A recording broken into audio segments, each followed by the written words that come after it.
President Obama wants to raise the minimum wage and press forward with immigration reform. Best-selling author and advisor to 3 presidents, Patrick Buchanan, will react. And the prayer journal of one of America's greatest writers was recently discovered. The editor of Flannery O'Connor's A Prayer Journal, and her friend, Bill Sessions, is here to discuss. And finally, Ave Maria Radio host and author Al Kresta sees dangers to the faith. He'll tell you what they are, plus a special cut-to-the-chase commentary. The World Over Live begins right now.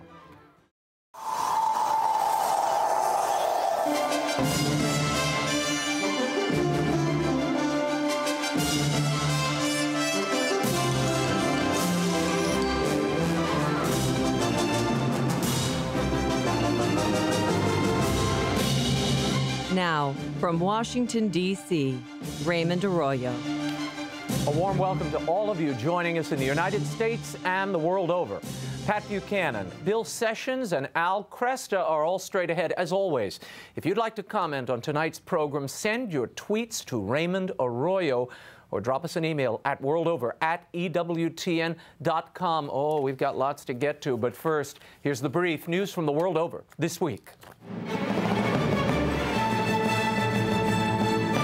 Another week of terrorist killings in Nigeria has left at least 99 dead. Suspected jihadists used explosives and heavy guns to attack a village and worshippers during Mass in the northeast part of the country. Hundreds of homes were razed as well, according to officials and witnesses. The attacks were among the deadliest since a military state of emergency was declared in the region 8 months ago.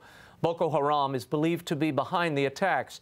At a press conference after the killings, Cardinal John Onaiyekan said that the billions spent by the government to fight Boko Haram cannot solve the security problem. Rather, Nigerians need to understand the mentality of these terrorists who carry out their activities shouting Allah Akbar. He said, "We are wasting a lot of time if we do not recognize and do not address the religious aspect." After getting a temporary reprieve by the U.S. Supreme Court, the Little Sisters of the Poor and 500 other plaintiffs are now preparing for the continuing court battle against President Obama's contraception mandate. The Little Sisters are leading a class action lawsuit of Catholic nonprofit organizations that receive health coverage through Christian Brothers Employment Benefit Services. This past week, the U.S. High Court granted the Little Sisters an injunction which forbade the Obama administration from enforcing the contraceptive requirement. Arguments in Denver's 10th Circuit Court of Appeals are set for February 24th. And the husband of a brain-dead and pregnant Texas woman has won his battle to remove his wife and preborn child from life support. A judge declined to uphold a state law that requires an incapacitated pregnant woman to remain on life support until her child can be delivered. The baby was at 23 weeks of gestation. In November, Marilise Munoz was found in her home unconscious by her husband, Eric, possibly due to a blood clot. Doctors had declared her brain dead, but the hospital kept her on life-sustaining treatment in accordance with Texas law. And the city of brotherly love is abuzz with the news that Pope Francis might be coming in 2015. Citing an unnamed church official, Vatican journalist John Allen at the National Catholic Reporter said last week that the Pope is considering a visit in September 2015 for the church-sponsored World Meeting of Families. Popes do not always attend these meetings. Pope Benedict XVI had chosen Philadelphia for the event and was planning to attend. That was, of course, before he stepped down as Roman Pontiff. A spokesman for the Archdiocese of Philadelphia said nothing is official, but they are planning the event on the assumption that Pope Francis will be in attendance. We'll keep you posted. And Pope Francis has called on Catholic universities to support the teachings of the Church. His comments came during a meeting Thursday with officials from the University of Notre Dame. In offering praise for the university, the Pope added that Catholic universities are by their very nature, quote, committed to demonstrating the harmony of faith and reason and the relevance of the Christian message. For this reason, he continued, essential are the, quote, uncompromising witness of Catholic universities to the Church's moral teaching and the defense of her freedom, precisely in and through her institutions, to uphold that teaching as authoritatively proclaimed by the magisterium of her pastors." End quote. And the Vatican has announced that the Pope has begun work on what could become an encyclical. The topic? Ecology. Spokesman Father Federico Lombardi said that the Pope intends to put particular emphasis on the theme of human ecology, a phrase used by Pope Benedict to describe not only how people must defend and respect nature, but how nature of the person, masculine and feminine, as created by God, must also be defended. For his part, Pope Francis has frequently lamented today's wasteful culture. In his homily at his March 19th inaugural Mass, he called for the faithful to protect creation and God's plan inscribed in nature. Father Lombardi said the document was still in the early stages and that no publication date has been set. And 3 men have been charged with stealing a priceless relic of Blessed John Paul II, taken from a small northern Italian church. Local police say that the relic, a bit of blood-stained cloth kept inside a painted metal cross, was snatched last Saturday. After an extensive search, the police found the reliquary, but the relic itself remains missing. 2 of the 3 alleged robbers are said to be drug addicts who might have thrown the relic out, according to the ANSA news agency. They can't remember where. The blood on the relic was shed by Pope John Paul II during a 1981 assassination attempt on his life. Cardinal Stanislaw Dziwisz, John Paul's former secretary, donated the relic to the church in Abruzzo, where John Paul often celebrated Mass during hiking and skiing visits to the area. When we return, what is the state of America's union and the international implications? President Obama offered his appraisal this week. Pat Buchanan reacts when The World Over Live continues. Stay right there.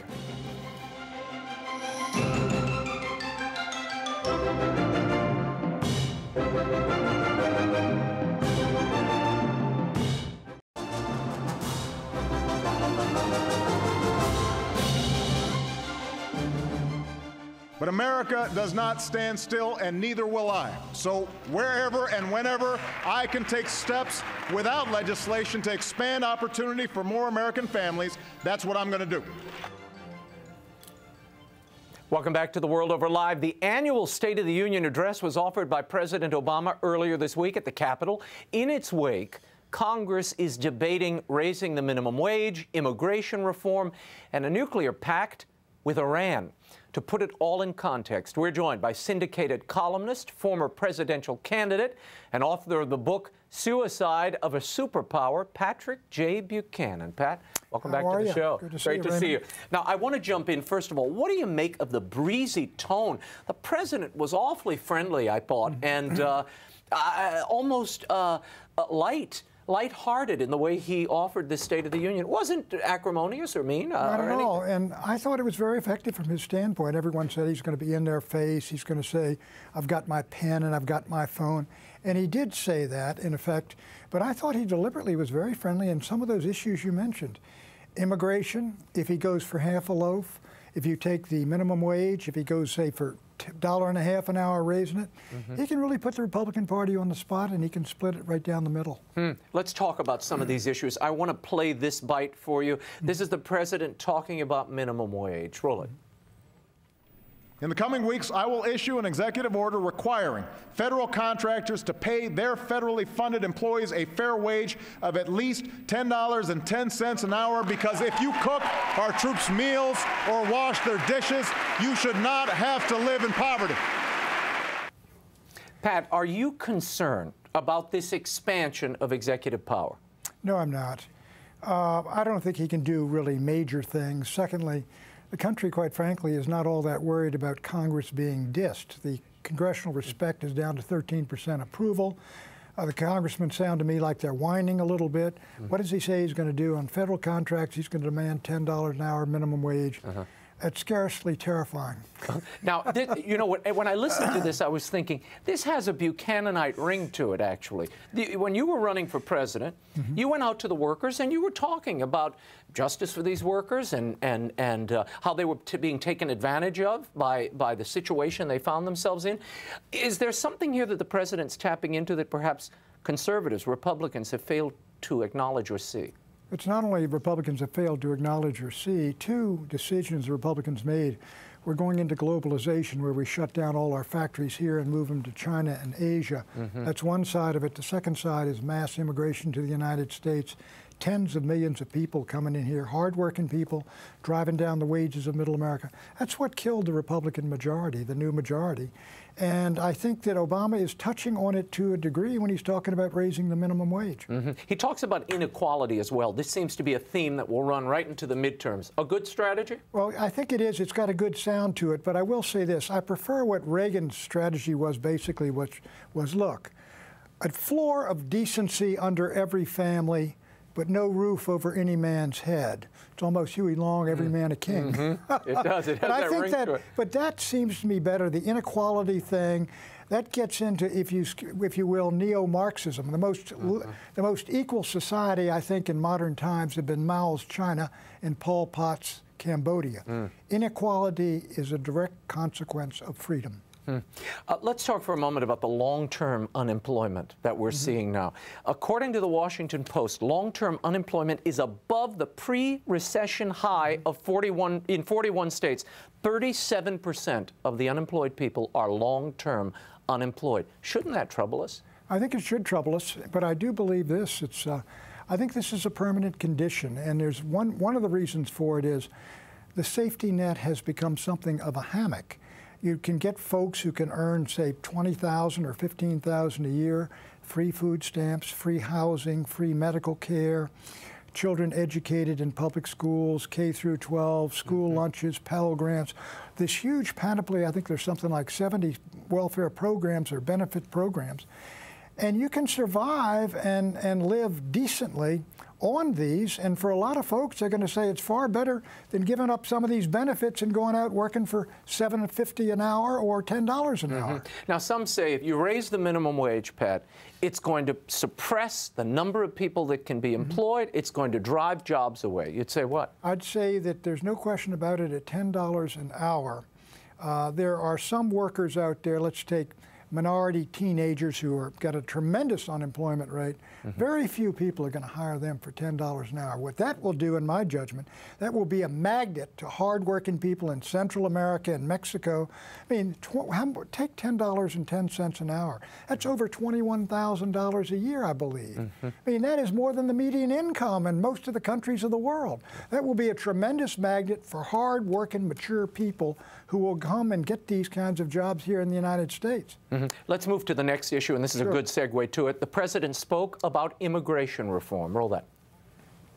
Independent economists say immigration reform will grow our economy and shrink our deficits by almost $1 trillion in the next 2 decades. And for good reason. When people come here to fulfill their dreams, to study, invent, contribute to our culture, they make our country a more attractive place for businesses to locate and create jobs for everybody. So let's get immigration reform done this year.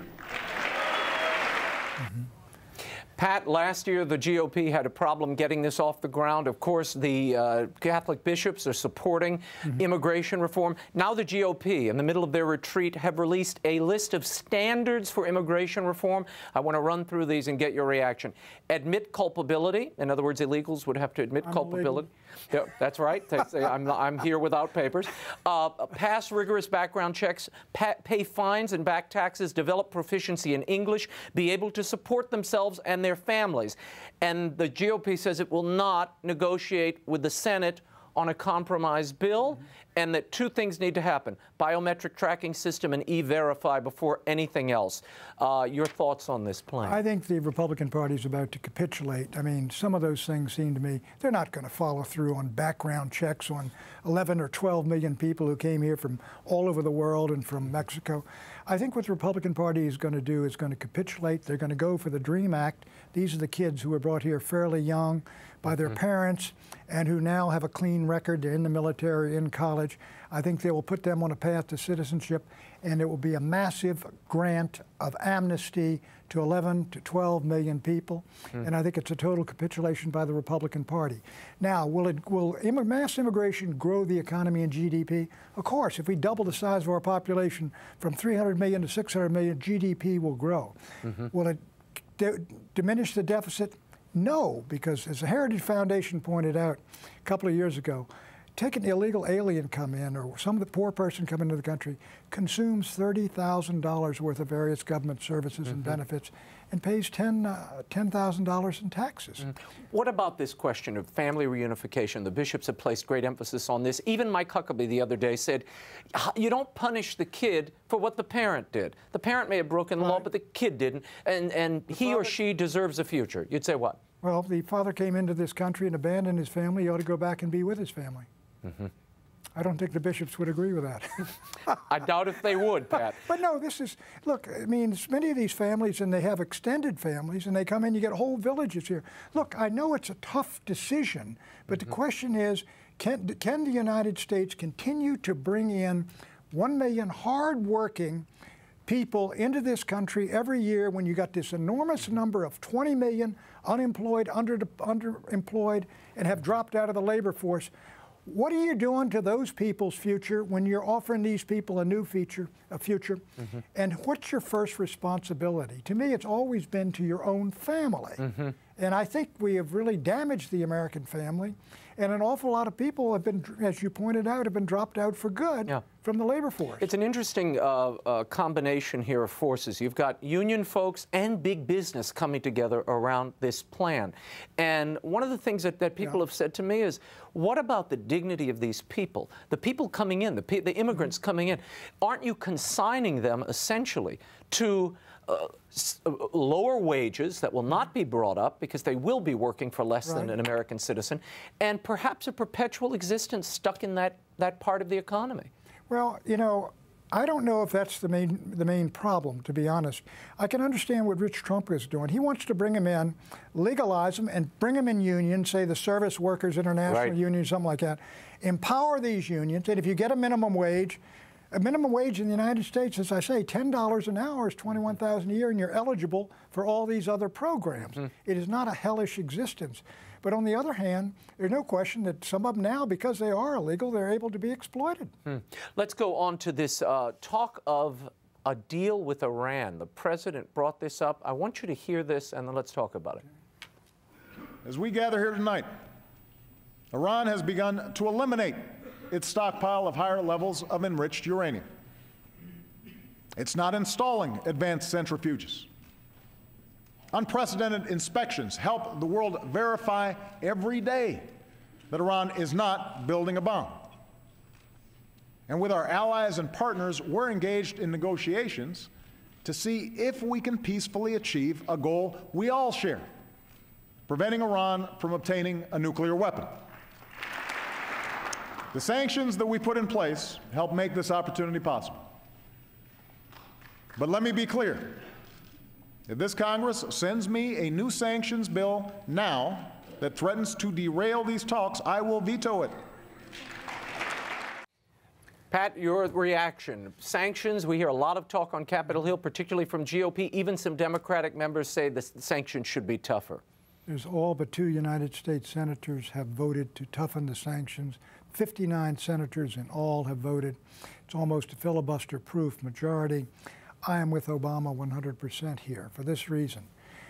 Not only Ayatollah says he doesn't have a bomb, not building one, not only Rouhani, 16 U.S. intelligence agencies, all of them say Iran does not now have a bomb program and Iran does not now have a bomb. I don't think Iran is driving toward a bomb. They have a nuclear bomb capability because they got centrifuges.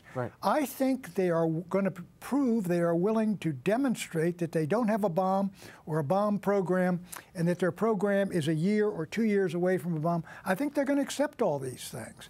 This is one where I think the president is correct, and I think we're going to get a deal. The question is, are the folks on Capitol Hill and the folks pushing them frankly, the Israelis, the Israeli lobby, the war lobby in Washington, D.C., many hawks on Iran, they want more sanctions, they want more confrontation, and some of them want a war.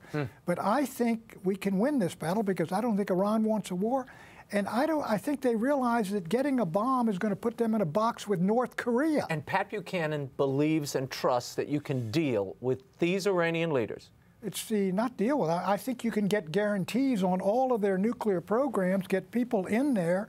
I can stop all enrichment to 20%, keep it at 3.5%, have people in Iraq. They can't build a reprocessing plant. We know how to stop them or keep them a year or 2 years or 3 years away from a bomb. And if the U.S., if it's good enough for General Clapper, it's good enough for me. Let's talk about the GOP frontrunners. Great line, Pat. That's why you were the speechwriter for so many presidents. GOP frontrunners, we had a new poll this week, and that public policy polling has come out with this list. Huckabee is topping the list at 16%. Then Jeb Bush at 14%, New Jersey Governor Chris Christie at 13%. This is awfully early, but does this tell us anything?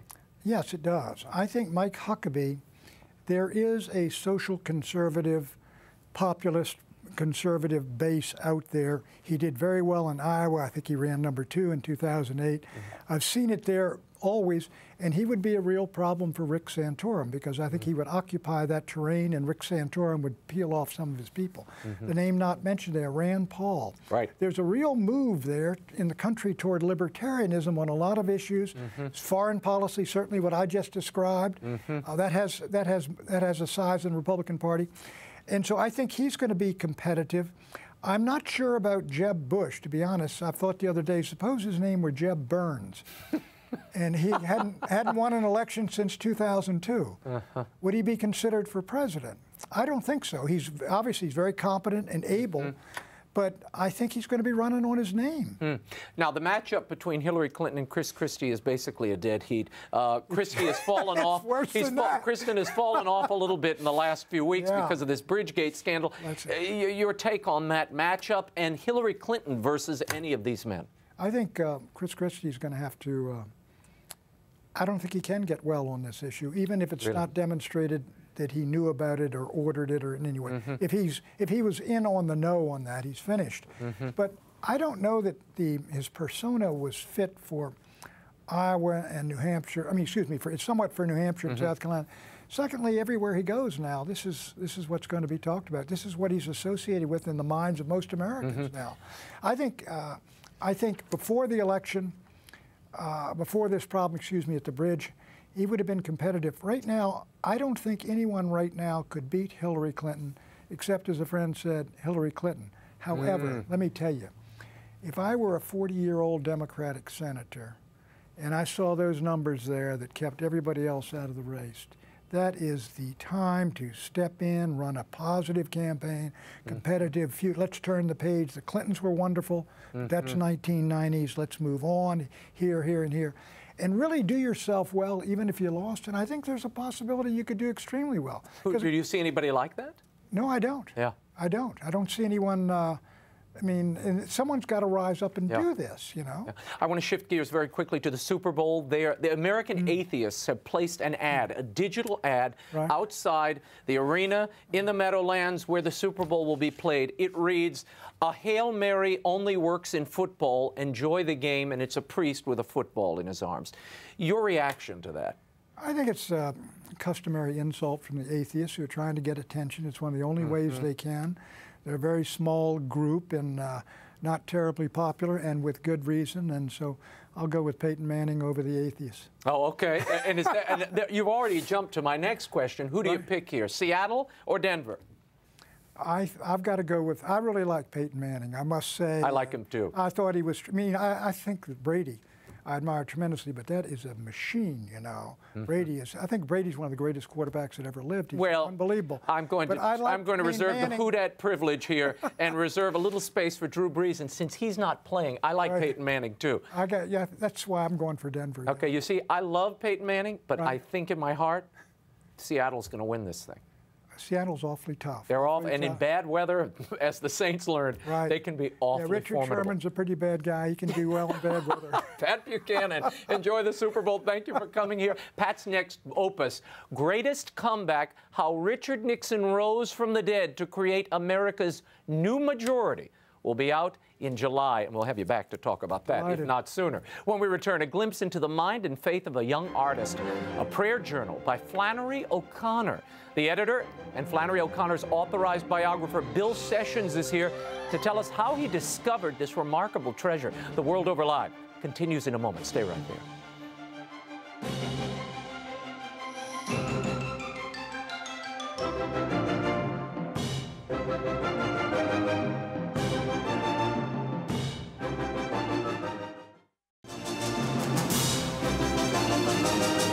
Now, once again, Raymond Arroyo. Welcome back to The World Over Live. In the late 1940s, the esteemed Southern author Flannery O'Connor was just beginning as a creative writing student at the Iowa Writers' Workshop. The 21-year-old had yet to make a name for herself in the literary world, but she had begun a journal, a prayer journal, in which she recorded her pleas to God and thoughts on her Catholic faith. The journal was uncovered only recently by O'Connor's friend and our guest tonight. He's a professor emeritus of English at Georgia State, Flannery O'Connor's official biographer and editor of the new book, A Prayer Journal. William Sessions joins us via satellite from Atlanta. Mr. Sessions, thanks for being here. Sure. Tell me, how did you meet Flannery O'Connor? How did you come to know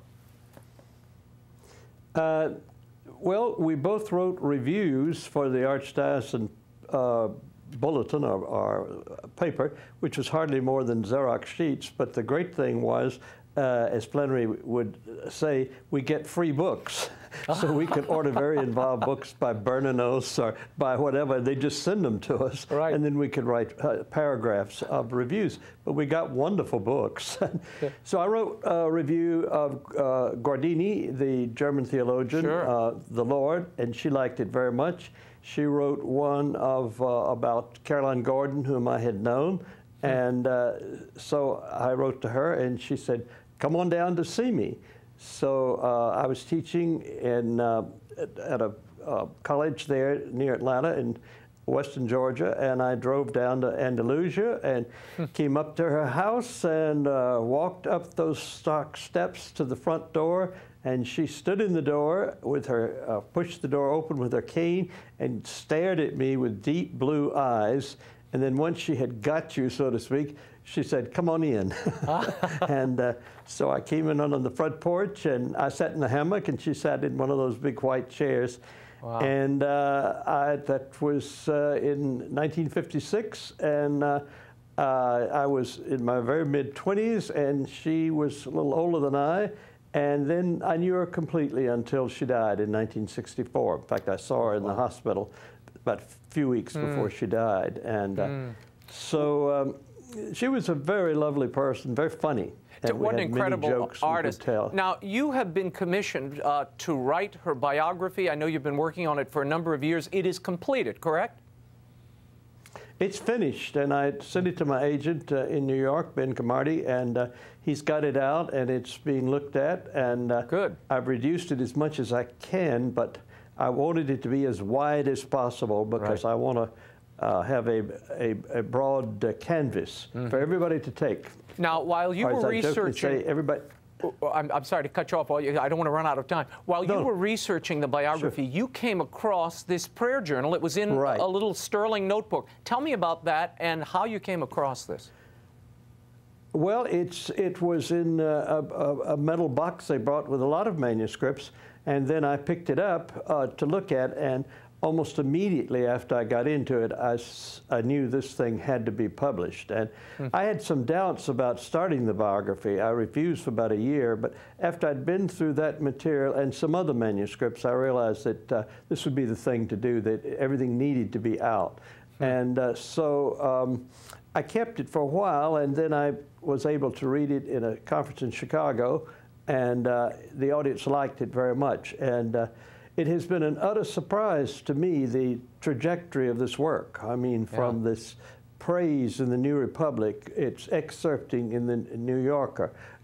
These are not things you expect a prayer journal to be doing. Yeah, and they are so pretty... it was... These are such gorgeous, intense prayers, and I just want to share one and get your reaction to it, get you to explain it a bit to people. She says at one point, remember, this is a 21-year-old girl, almost 22 when she finishes, please help me, dear God, to be a good writer and to get something else accepted, she writes. This is so far from what I deserve, of course, that I am naturally struck with the nerve of it. And later she writes, oh God, please make my mind clear. Please make it clean. And don't let me ever think, dear God, that I was anything but an instrument for your story. What does this tell us about Flannery O'Connor, the artist and the Catholic? Well, she had tremendous a vocation to love God. This had come about after the death of her father and a variety of things, and that she never lost. And this was her life in Iowa had brought her many influences from a variety of ways, and this proceeded to intensify her. It's amazing in this journal that it's very personal, very intimate, but then she talks about Proust, Freud, D.H. Lawrence, right. All of this. In other words, it has a sophistication as well as being extremely intimate in what she was saying and doing. And it has a gnome-like or a wisdom kind of flavor that you could, as you read many of the passages, and I suspect that this is what has drawn a lot of people. Is the main thing is she came from her own religious position, ideological if you want, and then moved out into something very universal, so that in the work, people from every religion have read it and have moved into it. There's an intensity, an elegant intensity, and a real vibrancy about it. It feels so immediate, like it was written yesterday. At one point, you said, you quoted her during a speech I came across the other day, and you said, it takes a story to make a story. Readers should see the hand of God and his descent in these stories. How did her life reflect her Gothic, at times bizarre, violent stories? Well, her life was really comparatively mild. Andrew Lytle, who was one of the agrarians, said a great thing. He said her imagination was enormous. And Lytle, who was at the Sewanee Review, part of the agrarians, friend of Alan Tate, Robert Penwire, and all of these, had a wonderful things. He said Flannery O'Connor could walk by a pool hall, take a look in, smell the thing, and then write a wonderful story. In other words, she didn't need the experience so much as she had the sense of getting to the depth of things and to see how things could work. And I think this is one of the great qualities of the prayer journal.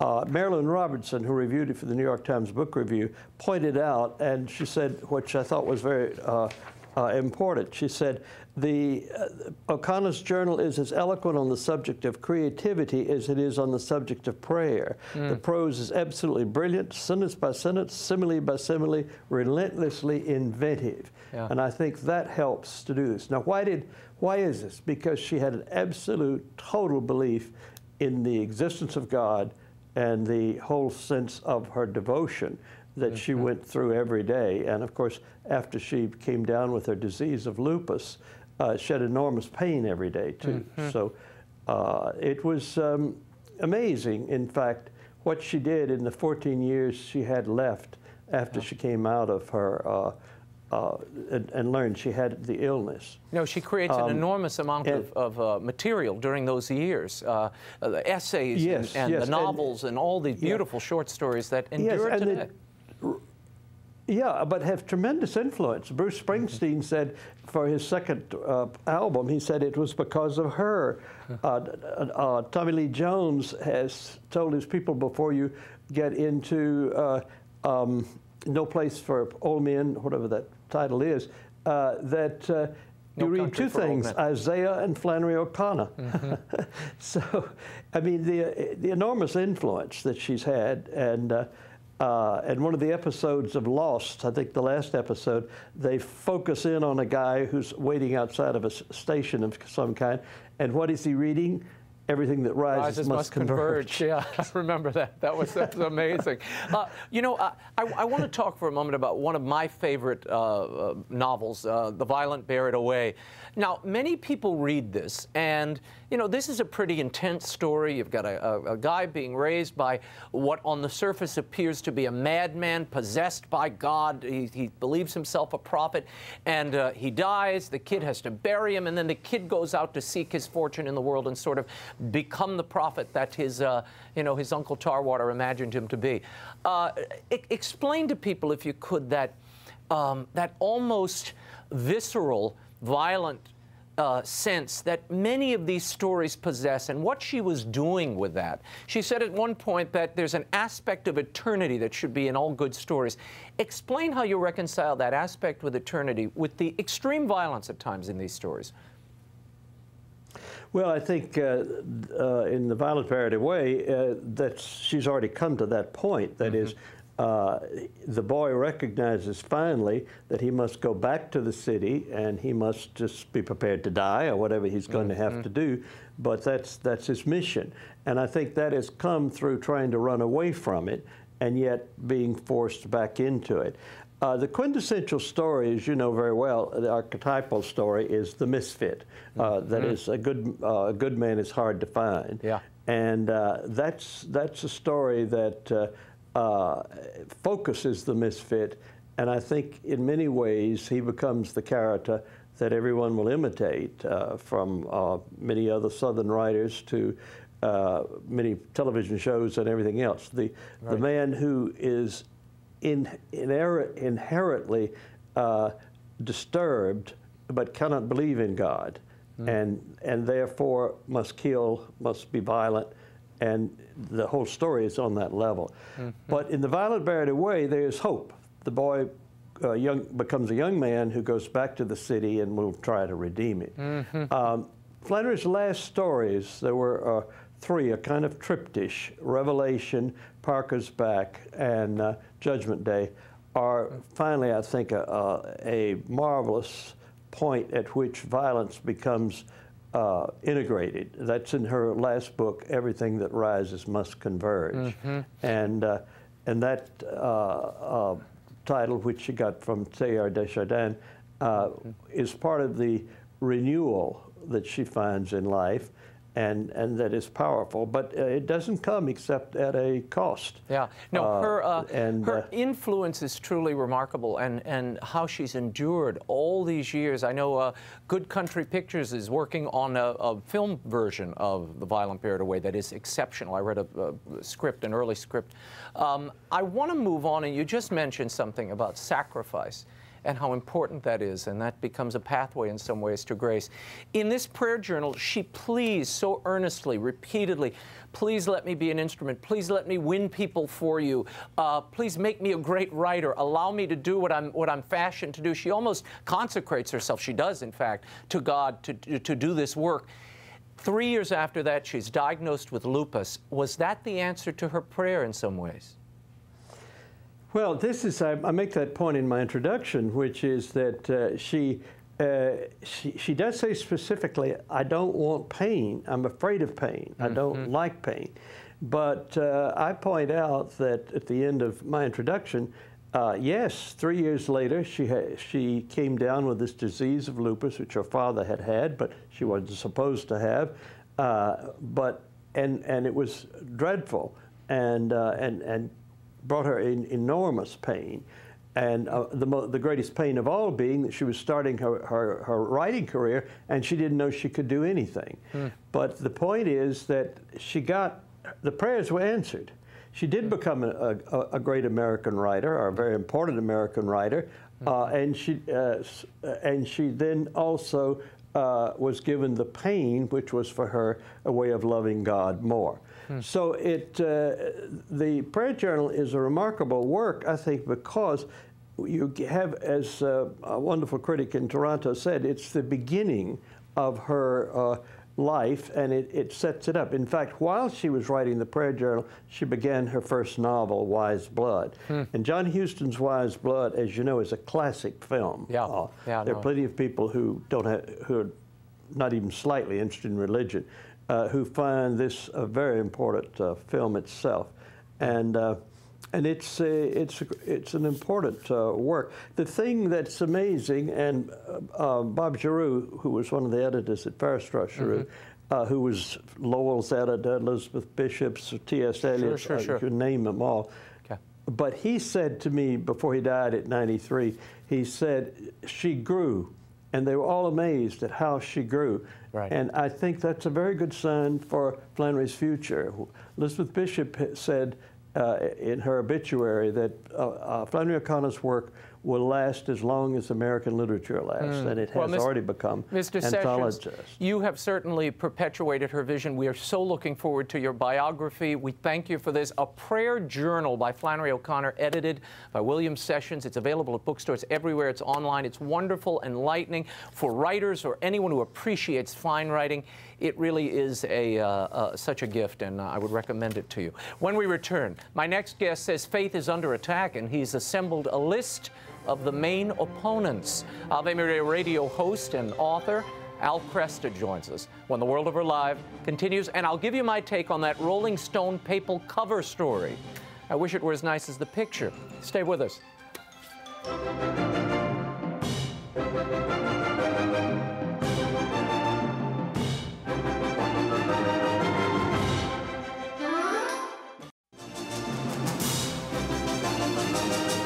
Now, once again, Raymond Arroyo. Welcome back to The World Over Live. My next guest is a well-known Catholic journalist and broadcaster.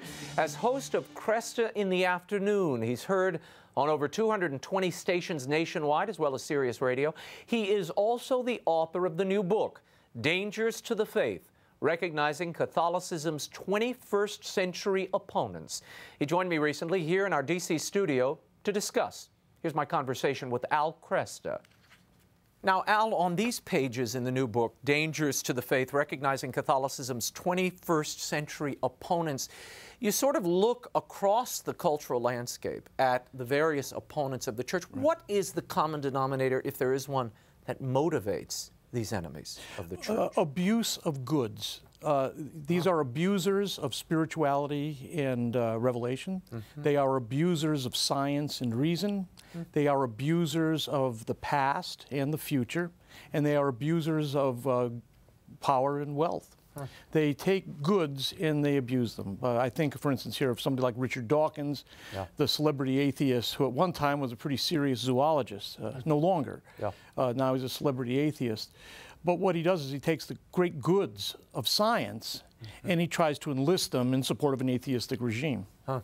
What do you think? You mentioned in the course of the book that Catholics are ill-prepared to discuss or defend their faith.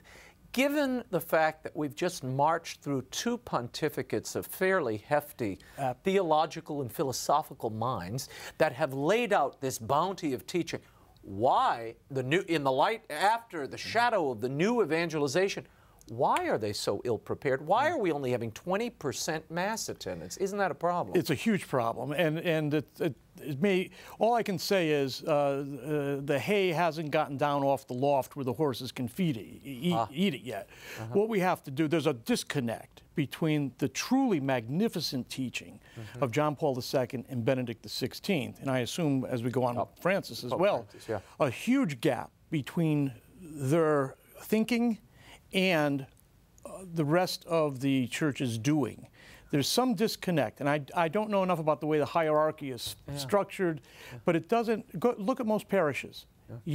I venture to say 80% of priests in America have not mastered any of the papal encyclicals. 80%? That's my guess. Wow. Take it with a grain of salt, but I mean. And do you think Francis might be an instrument to taking that hay, if you will, down to the horses so they can feed on it? Is that what we're seeing? I think that's what he wants to do. That's what he's trying to do. That's why he's such a street level kind of guy. We had, when he began giving those interviews, people were saying, what the heck is he saying? Right. And because we've been accustomed to popes that write encyclicals, John Paul II, a professional philosopher. You have Benedict, really probably the greatest biblical theologian to ever sit on the chair of Peter. But here we have Francis, who comes along and grants chatty interviews. There's no hermeneutic. There's no interpretive scheme. How do you interpret chatty interviews? Yeah, well, yeah. We're listening to his interviews as though he's speaking with the authority of an encyclical, and he wasn't. No, he isn't. No, he isn't. And we're still away. Well, he did have the one encyclical that he kind of co-wrote with Benedict. Right. But we're waiting for the real, full solo encyclical of Pope Francis. That's so we'll right. see. That's right. In the book, you identify a series of enemies of the church, what you describe as enemies of the church. New Ageism is mentioned here. Right. Many people think, and I'm a bit accepting of the view, that the New Age thing is sort of played out and has moved away. You seem to take the perspective that it has found a different guise. Oh, yeah. And it's wrapped in sort of secular, nice secular clothing, but it's the same routine. You're exactly right. People think the New Age with all of its crystals and Shirley MacLaine craziness is gone. Yeah, it's and not the Est true. thing and the Eastern yogis and all of that. Oprah is the best example of what happened to New Age thought. She herself would never say she's New Age in her thinking, but she's involved with groups like the Unity School and New Thought, which are all come out of what we would call the New Age movement of the 19th century, and have been very influential up to this day. So it's again, the idea there is that Jesus is to be separate from the Christ. We are all called to develop a Christ consciousness. Jesus was just another human being like us who, through his own meditation, prayer, obedience, whatever, he developed his own Christ consciousness, and he became a way shower for us. One of the interesting chapters in this book is on consumerism. Yeah, and it is something that every time, I loathe going to the mall because you see this herd, particularly when they have big sales, Veterans Day, Memorial Day, and the Christmas lead up. It is like inhuman, and it's like a zombie shopping experience, these people. Literally knifing, stabbing, tasering each other to get to these sales. What has consumerism done to people, to their souls, to their sense of self? Yeah. This is a topic which John Paul II and Benedict both wrote very eloquently on. And Francis, most recently. Francis, of course, is really championing it. But it's a topic, though, that I think most Catholics haven't come to grips with yet, because it's not really it's not presented as a false philosophy or false doctrine that we can correct. Yeah. What it is, it's a way of thinking about what you value. I think the effect of consumerism on American Christians, for instance, people believe, most American Christians will change their church 6, 7, 8 times in their life. They look upon church attendance and church association as a consumer item.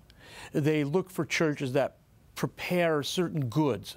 I like the preaching, the aisles are wider there, I can get down, the kids have a cleaner gym, they have a better program. So they, even when it comes to spirituality, they think in terms of cost-benefit analysis. I mean, they're not that crass about it, but that's what's functioning there. And this is why you see so much movement from one denomination to the next among American Christians. Consumerism is that false belief that we can form ourselves and our identity through the things that we purchase or the objects that we identify with. It's one of the things I loved about, I don't know if you agree with me, The Sopranos, the old Sopranos show on HBO. It was really a meditation on consumerism and how things and the attainment of things bring nothing but despair, and you see these lives crumbling and falling apart. And it really is, it was a precursor to, I think, what we're really sliding into now. And you see it as you walk through the streets, and it is terrifying. And it's the branding, the commodifying, the branding of the heart you talk about in the book. Tell me about that quickly. Branding of the heart, it's a way people identify themselves by how they are perceived by others. And they are perceived by others through very superficial imagery. People, for instance, now they can purchase almost automatically online through their cell phones. They can enjoy concerts anytime, day or night. They can surround themselves by all the news programs that they tend to agree with. They don't have to come into contact with people with whom they disagree. They can really wrap themselves up into an electronic cocoon and then kind of color it the way they want it to be. I do think that it's really the most dangerous, it may well be the most dangerous spiritual attack on us today. You credit in the opening of the book a certain nun residing in Alabama. Yes, that's right. For sort of holding the line. Why did you take the time to mention her at the top of this? I think there's no doubt about it, looking over the history of American Catholicism, that Mother Angelica represents a turning point in especially post-Vatican II American Catholicism. She knew, and you know her much better than I do, but she knew that America was suffering from a deficit of teaching in catechesis. She was a champion of what I call remedial catechesis. She knew adults needed to be trained, and she went at it with full power, and she empowered lots of other people to do it. And that's something which we haven't seen the full fruit of that yet, but it will be, when the history books are written, her EWTN will be seen as a turning point in the history of American Catholicism. No. The history book has been written, but we'll talk about that later. The biography has been written. The biography has been written. But the thing I love about it is she created, you're right, an international platform to teach. But I would argue, one of the things she also did that was so crucial and missing in large part today, she popularized and made it fun, cool, and what Frances is doing. She made it accessible in a new way that no one before, and I would argue since, has really been able to capture. Her joy is something absolutely lacking in the church today, and her sense of fun. And there was no one more fun than Mother Angelica. Al Kresta's latest book, Dangers to the Faith, Recognizing Catholicism's 21st Century Opponents, from our Sunday Visitor, is available at bookstores everywhere, online, and of course through EWTN's religious catalog. And Al can be heard on Kresta in the afternoon on your favorite EWTN affiliate. Now, before we go, let's cut to the chase. The latest edition of Rolling Stone features a cover story of some note. No, you won't find Daft Punk or Katy Perry there, but Pope Francis. Now, why the Pope is on the cover of a pop music magazine is not entirely clear. But if Papa wasn't a Rolling Stone, at least he has now appeared on it. For the Pope and the Church, this is a good thing, at least on the surface. Pope Francis is in the middle of the pop culture, and even non-Catholics are taking notice. The problem is not the cover, but the story behind it. It's riddled with the same cliches and facile analysis that fill too many papal profiles. So perhaps Mark Benelli can be forgiven for echoing what's been repeatedly written since last March. Mainly, Francis pays his own bills, he kisses babies, he calls people on the phone, he drives a really little car, no papal palace for him, he smiles, and he launched a gentle revolution. Okay. To anyone who's followed the last three papacies with any attention, all of them kissed babies, they smiled, lived modestly, made phone calls, and each launched their own revolutions. The only difference is the wider media either wasn't paying attention or they weren't born yet. Whatever the case, it doesn't change reality. The piece lauds Francis's, quote, scathing critique of unchecked free market capitalism. Now note here, John Paul II and Benedict issued the same critique. And the author loves Francis's, quote, publicly scolding church leaders for being obsessed with divisive social issues like gay marriage, birth control, and abortion. He omits Pope Francis's own blunt comments about gay marriage, birth control, and abortion, but I digress. Later, Mr. Benelli goes on to boost Pope Francis at the expense of Benedict XVI. At one point, he even equates Pope Benedict with the horror film monster Freddy Krueger. Quote, after the disastrous papacy of Benedict, a staunch traditionalist who looked like he should be wearing a striped shirt with knifed finger gloves and menacing teenagers in their nightmares. You get the picture. As Father Federico Lombardi said this week, I'll paraphrase, it's nice that the author likes Pope Francis, but he needn't have expressed it by trashing Pope Benedict. I agree. Lombardi called the piece superficial journalism. Now, along the way, there is some solid biographical reporting, and then we are informed that Pope Francis is a political animal, capable of summoning that old authoritarian steel if it serves a higher purpose. At this point, I thought Rolling Stone was going to tell us about Pope Francis authorizing the continuing investigation of a major group of American nuns for their embrace of radical feminist themes, which is true. Or perhaps the Pope's excommunication of an Australian priest last September who had advocated gay marriage and female clergy. Nope, nary a word about any of that. Instead, we're led to believe that Pope Francis is cracking down on so-called hyper-traditionalist religious and cardinals. The Rolling Stone article quotes from my recent interview with Cardinal Raymond Burke, writing erroneously, quote, Burke later became the only clergyman of any serious stature willing to publicly criticize Pope Francis. He didn't.